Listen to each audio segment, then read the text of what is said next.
Partager l'expérience du Ghana en matière d'assainissement communautaire et prospecter les pistes de sa mise en œuvre au Burkina Faso, c'est l'objectif d'une rencontre des acteurs de l'approche assainissement total portée par les communautés.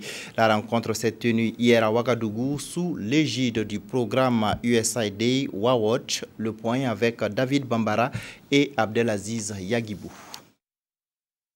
Face à l'absence d'infrastructures adéquates d'hygiène et d'assainissement et au phénomène de défécation à l'air libre, le Burkina gagnerait, selon l'USAID WAWATCH, à opter pour l'approche assainissement total portée par les communautés, ATPC sans subvention. Expérimentée avec succès au Ghana, ATPC sans subvention est une approche qui consiste à la construction de latrines par les communautés sans subvention extérieure.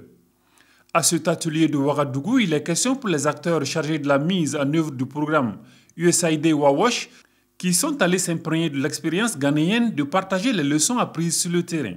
Le gouvernement américain et les autres partenaires ne pourront pas toujours être là pour soutenir ou construire des latrines. Donc il est important de sensibiliser les communautés rurales et partout ailleurs pour qu'elles-mêmes, si elles sont sensibilisées et conscientisées, puissent prendre en charge ce volet.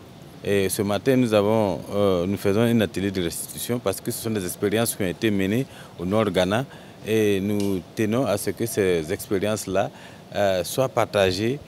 Mise en œuvre en 2011 par l'Université internationale de Floride, le programme USAID WAWATCH est financé par le peuple américain. Depuis le démarrage de ces activités, il aura permis à plus de 60 000 personnes de bénéficier d'une source d'eau potable. Plus de 25 000 personnes des pays couverts par le programme, que sont le Niger, le Ghana et le Burkina, ont eu accès à un assainissement adéquat.